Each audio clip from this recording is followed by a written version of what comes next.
መዝሙር 94 የበቀል አምላክ አንተ እግዚአብሔር ሆይ የበቀል አምላክ ሆይ ደምቀ ተገለጥ። አንተ የምድር ዳኛ ሆይ ተነስ፣ ለትዕቢተኞች እጃቸውን ስጣቸው።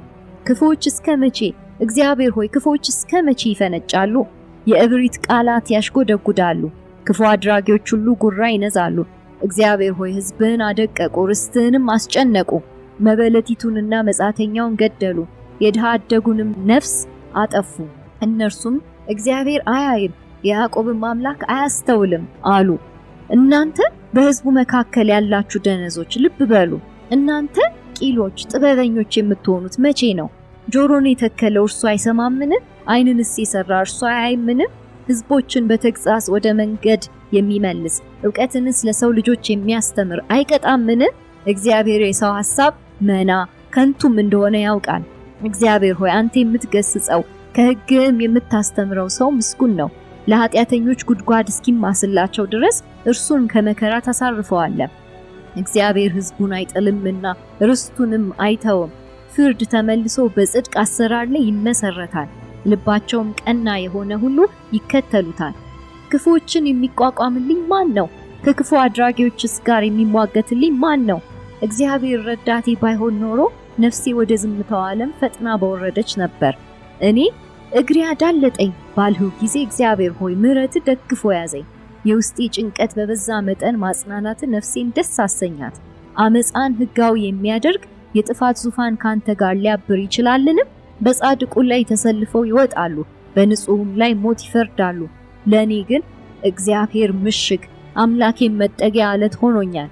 በደላቸውን ወደ ራሳቸው ይመልሳል፣ በክፋታቸውም ያጠፋቸዋል። እግዚአብሔር አምላካችን ይደመስሳቸዋል። መዝሙር 94 እንዳልነው ወደ ምድር ይመልሰናል። ወደ ውሆች ሲወስደን ወደማይታየው ዓለም ነው የወሰደን ብለናል። አሁን ደግሞ ወደ ምድር ወደሚታየውም ዓለም ያመጣናል። የሚታየው ዓለም በእርግጥም በማይታየው ዓለም ተጽዕኖ ውስጥ አለ። ምንም ኔጌቲቭ የሆነ የሚታይ ዓለም የለም። ማለትም በምንም ነገር የማይተዳደር ዓለም የለም። ወይ በጨለማው ኃይል ይገዛል ወይ በብርሃን ኃይል ይገዛል። እና ይሄ ክፍል የሚነግረን የምድር ዳኛ በምድር ላይ ያሉ የምድር ዳኞች የማይታይ ዓለም ዳኞች የሚገፏቸው ናቸው። ምክንያቱም የሚፈልጉት አስተዳደራዊና አገዛዝ የሚፈልጉት ከእግዚአብሔር ሕግ ውጪ በሆነ መንገድ ነው።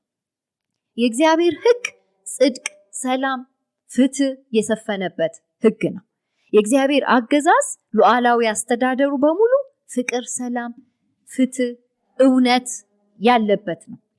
ከዚህ ተቃራኒው የሆነው አስተዳደር ማን እንደሚያስተዳድረው ያሳየናል ማለት ነው። ዛሬ ላይም ይሄ መርህ ይሰራል። ዛሬ ላይም ይሄ አገዛዝ ይሰራል ማለት ነው። ስለዚህ ሀገራቶችን አይተን በማን እንደሚተዳደሩ ማወቅ በጣም ቀላል ነው። ምን አይነት ሕግ ነው ያሰፈኑት? ሕጋዊ አድርገው ያስቀመጡት መንገድ ምን አይነት መንገድ ነው? እውነት አለው? ሙስና አለው? ፍትህ አለው? ማጭበርበር አለው? ስደት አለው? ፍትህ አለው? እነዚህ ጽድቅ አላቸው ወይ ብለን ስንጠይቅ ያው ያሳየናል። ስለዚህ እዚህ ላይም የሚነግረን ልክ 82 ላይ እግዚአብሔር የምድር ሁሉ ገዢ በአማልክት መካከል ተገልጦ ፍርዱን እንደሰጠ ሁሉ አሁንም ደግሞ የአጽናፈ ዓለሙ ንጉስ ይኸው ገዢው ይመጣል ይለናል። ይመጣል። ሲመጣ ለሚገባው የሚገባውን ነገር ለመስጠት ይመጣል ይላል። ለዛ ቁጥር 1 ላይ የበቀል አምላክ ሲለን መደንገጥ የለብንም። በቀል እኛ በምናስበው መንገድ አይደለም እዚህ ጋር የተጻፈልን፣ በፍርድ መንገድ ነው የተጻፈው። ዘዳግም 32 ቁጥር 35 በቀል የእኔ ነው፣ እኔ ብድራትን እመልሳለሁ ይላል። ይህ የሚናገረው እግዚአብሔር ነው። ብድራትን እመልሳለሁ። ከኔ ጋር ራሱን አስተካክሎ እኔን እየተከተለ የሚኖር ሰው በጽድቅ የሚመላለስ ሰው ለሱ ብድራቱን እሰጣለሁ፣ ፍትህ እሰጣለሁ፣ ፍርድን አሰፍናለሁ። ለዛ ነው በቀል በፍርድ መንገድ የተቀመጠው እንጂ በሰውኛው ይሄ ስሜትን ለማርካት የሆነ ነገር ለመበቀል የሚነሳ አምላክ አይደለም። እግዚአብሔር እንደሱ አይደለም የተጻፈው። ስለዚህ እግዚአብሔር እኔ የበቀል አምላክ ነኝ ሲል እግዚአብሔር የሚፈርድበት ቀን እንዳለ እያመላከተ ነው።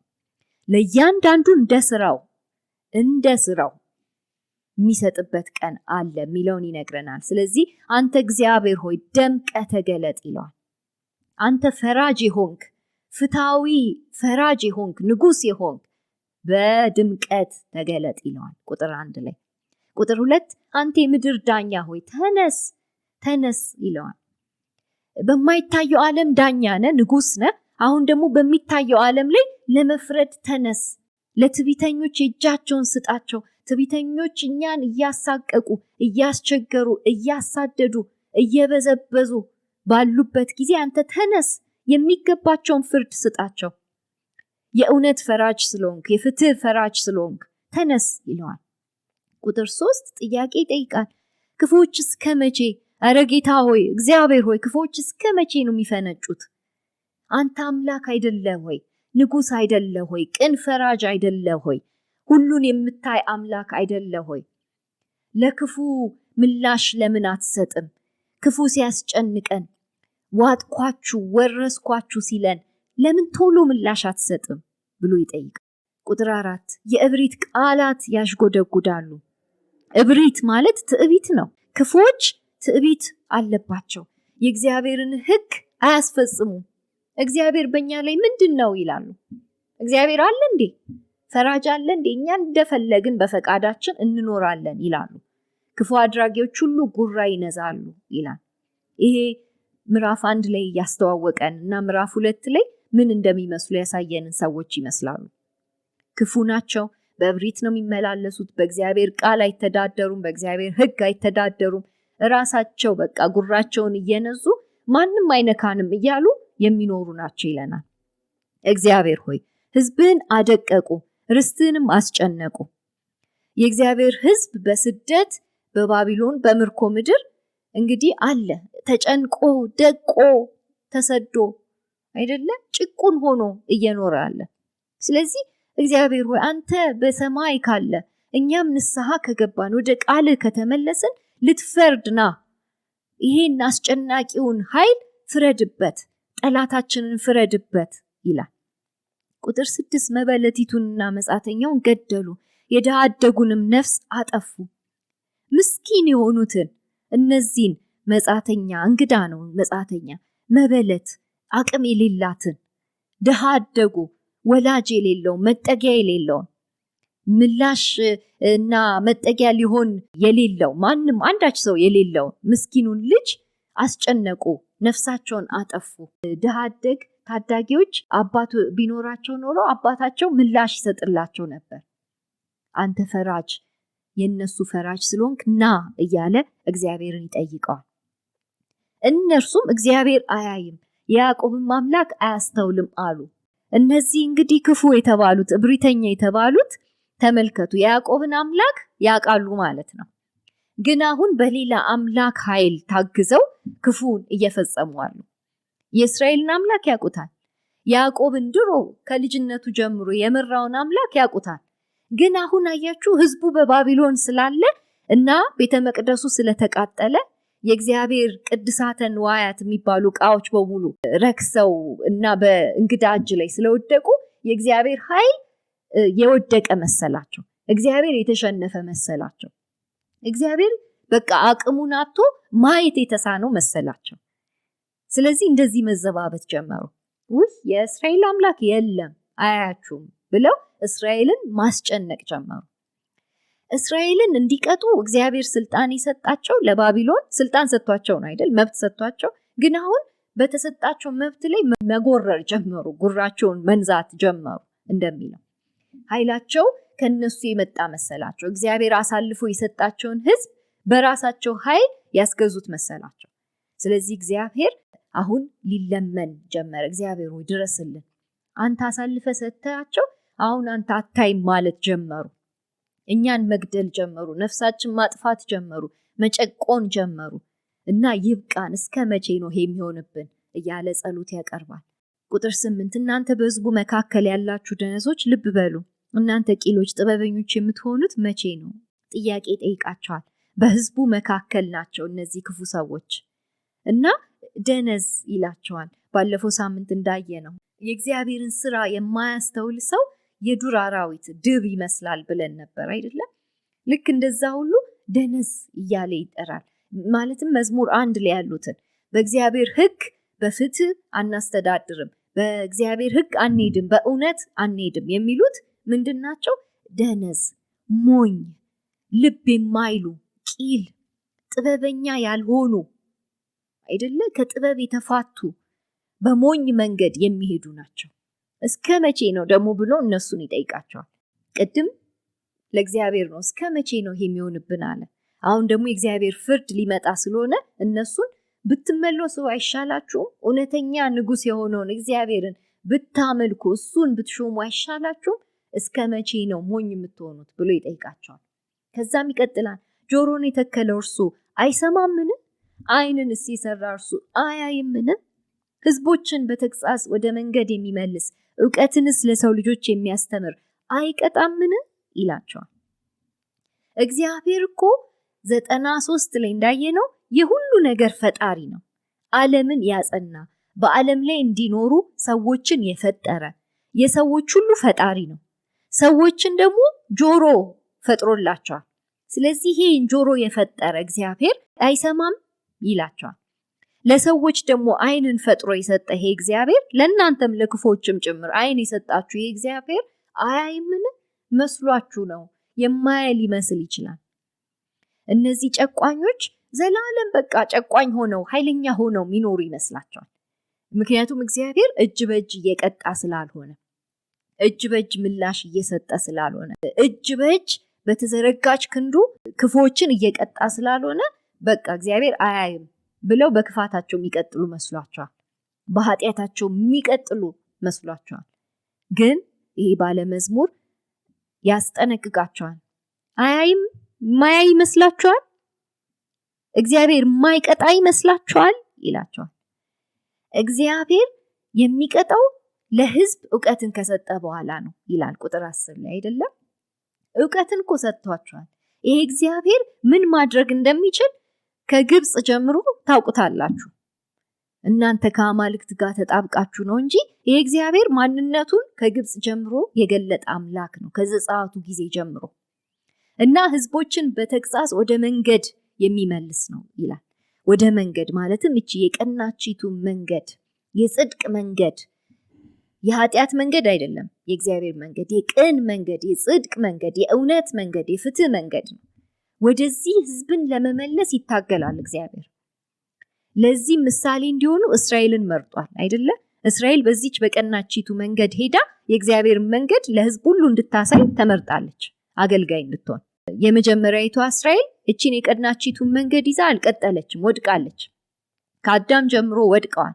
ለዛ ነው ዳግማዊ አዳም ያስፈለገው፣ ለዛ ነው ዳግማዊ እስራኤል ያስፈለገው። የቀናቺቱን መንገድ የሚያሳይ ምሳሌ ሊሆነን የሚችል መሪ ያስፈለገው። ስለዚህ ሕዝቦችን ወደዚህ መንገድ የሚመልስ ነው። ዕውቀትንም ለሰው ልጆች የሚያስተምር ነው። ዕውቀት ማለት የእግዚአብሔርን ዕውቀት፣ እውነተኛውን አምላክ ይሄ ነው የሚለውን ዕውቀት የሚያስተምር ነው ይላል። አስተምሮ ደግሞ ይቀጣል። በዚህ መንገድ ካልሄዱ ይቀጣል ይላል። ቁጥር 11 እግዚአብሔር የሰው ሐሳብ መና ከንቱም እንደሆነ ያውቃል። የሰው ሐሳብ በእግዚአብሔር ሐሳብ ላይ ሊነሳ ሊበረታ አይችልም ይላል። ከንቱ ነው፣ መና ነው፣ አላፊ ነው። የሰው ሐሳብ አላፊ ነው። ታይቶ ተጨባጭ ነገር ሊወጣው አይችልም የሰው ሐሳብ። የእግዚአብሔር ሐሳብ ግን የጸና ሐሳብ ነው። በሚታይ መልኩ የሚወጣ ሐሳብ ነው የእግዚአብሔር ሐሳብ እያለን አለ። ቁጥር 12 እግዚአብሔር ሆይ አንተ የምትገስጸው ከሕግም የምታስተምረው ሰው ምስጉን ነው ይለናል። አይገርምም? እግዚአብሔር እየቀጣ እየገሰጸ እያስተማረ በቀናቺቱ መንገድ የሚመራው ሰው ምስጉን ነው። መዝሙር 1 አይደል? መዝሙር 1 በእግዚአብሔር ሕግ ውስጥ የሚኖር ሰው ምስጉን ነው፣ የተመሰገነ ነው። የብፅዕናን ሕይወት ያውቃል። በእግዚአብሔር ሕልውና ውስጥ ይኖራል። በእግዚአብሔር መገኘት ውስጥ ይኖራል። ደስ እያለው ይኖራል። አረ እግዚአብሔር የሚቀጣው ሰው ይሻላል ይላል። እግዚአብሔር እየቀጣ የሚመልሰው ሰው ይሻላል። በልበ ድንዳኔ ከመንገዱ ወጥቶ በራሴ ፈቃድ እሄዳለሁ የሚል ሰው ወዮለት፣ ጠፍቶ ይቀራል ማለት ነው። መላሽ አልፈልግም የሚል አይደል? በራሱ ፈቃድ የሚሄድ ጉዱ ነው ይለናል። ቁጥር 13 ለኃጢአተኞች ጉድጓድ እስኪማስላቸው ድረስ እርሱን ከመከራ ታሳርፈዋል ይላል። ይሄ ማን ነው እርሱ የሚባለው? በሕጉ የሚሄደው ምስጉን ነው የተባለው ቁጥር 12 ላይ እግዚአብሔር የሚገስጸው እግዚአብሔር ያቃና መንገዱ ላይ የሚያቆመው እነዛ እስኪቀጡ ድረስ ኃጢአተኞች ጉድጓድ ተምሰው ወደ ሞት ወደ ፍርድ እስኪሄዱ ድረስ እግዚአብሔር በሰላም ያኖረዋል ይላል። ከመከራ ያሳርፈዋል። አንዳንዱ ትርጉም በመከራ ውስጥ ያሳርፈዋል ይላል። ትክክለኛው እንደውም እሱ ሳይሆን አይቀርም። እግዚአብሔር በመከራ ውስጥ እረፍትን ይሰጠዋል። በቃሉ እያባበለ እየገሰጸ ግድ የለም ለጥቂት ጊዜ ነው እቺ ቀጭኗን መንገድ ይዘህ ቀጥል እያለ ያሳርፈዋል በመከራ ውስጥ። እነዛ ስለሚቀጡ የእነሱን መንገድ አትከተል እያለ እረፍት ይሰጠዋል ይላል። ቁጥር 14 እግዚአብሔር ሕዝቡን አይጥልምና ርስቱንም አይተውም፣ እናንተ ርስቱ ናችሁ ይላቸዋል። ባቢሎን ብትሆኑ አሁን በቶሎ እያወጣችሁ ባይሆንም ችግር ውስጥ መከራ ውስጥ ስደት ውስጥ ለቅሶ ውስጥ ብትሆኑ እግዚአብሔር ረስቷችሁ አይደለም። እግዚአብሔር ርስቱን አይጥልም፣ የሱ የሆኑትን አይተውም። እንዲህ አይነት ባህሪ የለውም የኛ እግዚአብሔር። ፍርድ ተመልሶ በጽድቅ አሰራር ላይ ይመሰረታል፣ ልባቸውም ቀና የሆነ ሁሉ ይከተሉታል ይላል። እናንተ በታማኝነት በመከራ ውስጥ ጸንታችሁ ኑሩ እንጂ እግዚአብሔር በፍርድ ቀን ሲመለስ በጽድቅ ለመስራት ዙፋኑን ሲመሰርት እናንተ ልባችሁ ቀና የሆነ ትሁታን የሆነ መበለቶች፣ ድሃ አደጎች፣ ምስኪኖች እናንተ እሱን እየተከተላችሁ ወደዚህ መንግስት ውስጥ ትገባላችሁ ይላል። የእግዚአብሔር የጽድቅ አስተዳደር ውስጥ ትገባላችሁ። ብቻ እናንተ ተስፋ አትቁረጡ፣ አይጥላችሁም፣ እመኑኝ። ርስቱን የሚተው አምላክ አይደለም፣ እመኑኝ ይላቸዋል። ክፉዎችን የሚቋቋምልኝ ማን ነው? ከክፉ አድራጊዎችስ ጋር የሚሟገትልኝ ማን ነው? ማን ነው የሚቋቋምልኝ ይላል መዝሙረኛው። ህዝቡን ወክሎ ይሄንን ጸሎት ይጸልያል። በጣም ክፉ አድራጊዎች እዚህ ክፍል ላይ በጣም አይለዋሉ። ክፋትን በመስራት በመጓደድ በትዕቢት በእብሪት በመኖር አሉ እና ማን ነው የሚቋቋምልኝ ይላል።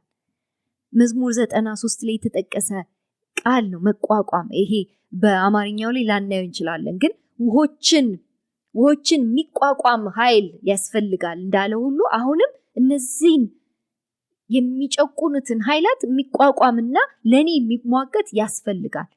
አንድ መካከለኛማ ያስፈልገኛል ይላል። መካከለኛ ባሪያ ካደረገኝ ነገር የሚፈታኝ፣ ከጨለማ አስተዳደር የሚያወጣኝ አንድ ያስፈልገኛል ይላል። ማን ነው ይሆን ይላል። ከዛ መለስ ሲል ይሄንማ የሚችለው እግዚአብሔር ነው ይላል። ቁጥር 17 እግዚአብሔር ነው ሊረዳ የሚችለው። እናም ደግሞ አይቻለሁ እግዚአብሔር ረዳቴ ባይሆን ኖሮ ወደ ጨለማው ዓለም ፈጥኜ በወረድኩ ነበር፣ ነፍሴ ሞትን በሞተች ነበር፣ ወደ ዝምታው ዓለም ወደ መቃብር በወረደች ነበር ይላል። እግዚአብሔር ነው ከጨለማ የታደገኝ። እግዚአብሔር ነው ነፍሴን ነፃ ያወጣት። እግዚአብሔር ነው ለነፍሴ እርዳታን የላከልኝ ይላል። ለካ መካከለኛ ሊሆን የሚችለው ራሱ እግዚአብሔር ነው። ራሱ ፈራጁ የሚመጣው ንጉስ መካከለኛ ነው፣ ረዳቴ ነው ይላል። ከዚያ ያሰበውንም ይነግረናል። እግሬ እኮ አዳለጠኝ ብዬ አውቃለሁኝ ይላል። አዳለጠኝ፣ በቃ ወድቄ ሞትኩ ብዬ አውቃለሁ ይላል። ብያለሁ፣ የመጣብኝ የተጋረጠብኝ ሞት እንደሱ አሰኝቶኝ ያውቃል። ተስፋ ቆርጬ አውቃለሁ፣ ተስፋ መቁረጥ ምን እንደሆነ አውቃለሁ ይለናል። ይህ ነገር 73 ላይ ያሉትን የአሳፍን መዝሙራቶች ያስታውሰናል። 73 74 ላይ አሳፍም ይሄን ብሎ ያውቃል። እግሬ አዳለጠኝ፣ በቃ ክፎችን አይቼ የነሱን ስኬት ልምላሜ አይቼ በጣም በቃ እግሬ ሊያዳልጠኝ ተሰናክዬ ባክስላይድ አድርጌ ልቀር ነበር ብሎ ያውቃል። ይሄኛው መዝሙረኛ ልክ እንደዛ ነው። እግሬ በቃ አዳለጠኝ፣ እኔ እግዚአብሔር አይደርስልኝም፣ በቃ ሞትኩ፣ በቃ ጠላቴ አይሎብኛል ብዬ አውቃለሁ ይላል። ግን እንደዛ እንኳን ብዬ ወደ እግዚአብሔር ስለሆነ የጮኩት እግዚአብሔር በምህረቱ ደግፎ ያዘኝ ይላል። በምህረቱ፣ ይሄ ምህረት የሚለው ጽኑ ፍቅሩ ሄሴዱ ሁሌ ይመጣል። የእግዚአብሔር ባህሪ ነው። የእግዚአብሔር ባህሪ ከእግዚአብሔር ወጥቶ ይላክና ልጆቹን ለማዳን ይወጣል።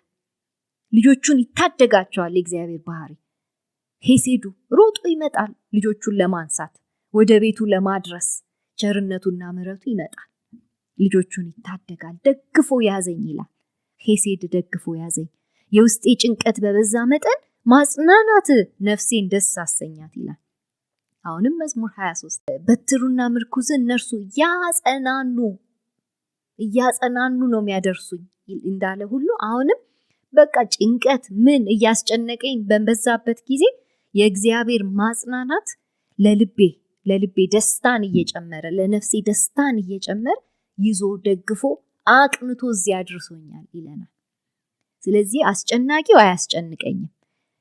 ከሚያስጨንቀው ከሚጮኸው የብዙዎች ድምፅ የበለጠ የእግዚአብሔር ማጽናናት ደስ እያሰኘ ያስገባኛል ይላል። ብዙ የሚጮህ ነገር አለ፣ እሱን አይክድም። ብዙ የሚያስጨንቅ ነገር አለ፣ የሚጨቁን እብሪተኛ ኃይል አለ። የእግዚአብሔር እጅ ግን ይመጣና ደግፎ በዚህ ሁሉ መከራ ውስጥ በሞት ሸለቆ ውስጥ እያሻገረ ያወጣኛል ይላል። ቁጥር 20 እስከ 23 አመፃን ሕጋዊ የሚያደርግ የጥፋት ዙፋን ካንተ ጋር ሊያብር ይችላልን? በጻድቁ ላይ ተሰልፈው ይወጣሉ፣ በንጹህም ላይ ሞት ይፈርዳሉ። ለእኔ ግን እግዚአብሔር ምሽግ አምላኬን መጠጊያ አለት ሆኖኛል። በደላቸውን ወደ ራሳቸው ይመልሳል፣ በክፋታቸውም ያጠፋቸዋል። እግዚአብሔር አምላካችን ይደመስሳቸዋል ይላል። ተመልከቱ፣ የእነዚህ ሰዎች አስተዳደር በእግዚአብሔር ሕግ ከመመራት ይልቅ በአመፅ አይደል? በአመፅ እግዚአብሔርን አንፈልግም የሚለውን አስተዳደር ሕጋዊ ያደርጉታል ይላል። እውነትን ሕጋዊ አያደርጉም፣ ውሸትን ሕጋዊ ያደርጋሉ። የአመፃን መንገድ በሙሉ ይለማመዱታል። የጨለማውን የአመፅን ሕግ በሙሉ በሱ መተዳደር ስለሚፈልጉ አጌንስት እግዚአብሔር የሆነ ጸረ እግዚአብሔር የሆነን ነገር በሙሉ ሕጋዊ ያደርጋሉ ይላል። በዚህ መሰረት ነው ዙፋናቸው የሚተክሉት ይላል። እና ይሄ ዙፋን የጥፋት ዙፋን ነው። ጥፋት፣ ክፋት ያለበት፣ ሞት ያለበት ዙፋን ነው። ይሄን ዙፋን እግዚአብሔር አይባርከውም። እግዚአብሔር ከዚህ ዙፋን ጋር ሊተባበር አይችልም ይላል። ለዛ ነው በጥያቄ መልክ የሚያቀርበው። ኖ ምላሹ ሊተባበር ይችላል። እግዚአብሔር ከነሱ ጋር ሊያብር ይችላል። ከአመፃ ጋር እግዚአብሔር አያብርም። እግዚአብሔር ከኃጢአት ጋር አያብርም። ጽድቅ ከሌለው መንገድ ጋር አያብርም። ከውሸት ጋር አያብርም። ከሐሰት ጋር አይተባበርም። ከጨለማ ጋር ምን ህብረት አለው? እግዚአብሔር ከጨለማው ዓለም ጋር ምን ህብረት አለው? ጳውሎስ በኋላ ለቤተ ክርስቲያን ይሄን ይነግራል አይደል? ሁለተኛ ቆሮንቶስ ክርስቶስ ከአማልክት ከጨለማው አምላክ ጋር ምን ህብረት አለው ይላል ጳውሎስም ሲያስተምራል። መዝሙር 93 ሲጨርስ በቅድስና ነው የጨረሰው አይደለም? የእግዚአብሔር ቤት በቅድስና ነው የሚሰራው ስላለ አሁንም ይሄንን ነው ከእግዚአብሔር ጋር መተባበር ከፈለጋችሁ የቅድስና መንገድ ነው እንጂ የአመፃ መንገድ አያወጣም ይላል። የአመፃ መንገድ እኮ አንዳንዴ በድብቅ ነው የሚመጣው።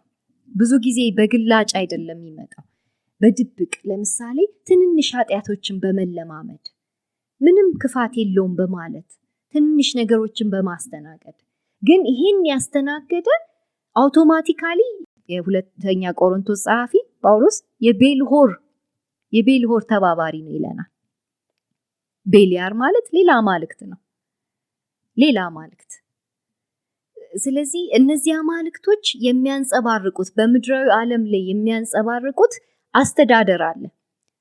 አስተዳደራቸው የአመፃ አስተዳደር ነው። አመፃ ስር ብዙ ነገር ልንተነትን እንችላለን።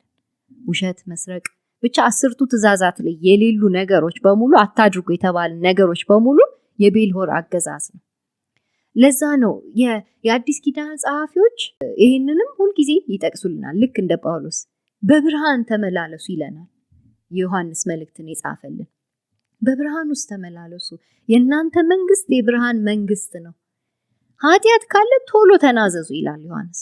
ቶሎ ተናዘዙ፣ ሌላ መንግስት ከማስተናገዳችሁ በፊት፣ የሌላ መንግስት አባል ከመሆናችሁ በፊት እያለ ያስጠነቅቀናል። ለዛ ነው ቁጥር 20 ክርስቶስ ከቤሊያር ጋር ሊያብር ይችላልን አለን ጳውሎስ አይደለም? ይሄም መዝሙር ጸሐፊ የእግዚአብሔር ዙፋን ከጥፋት ዙፋን ጋር ሊያብር ይችላልን ብሎ ይጠይቃል። አያብርም። እግዚአብሔር ጥፋት ላይ ይፈርዳል።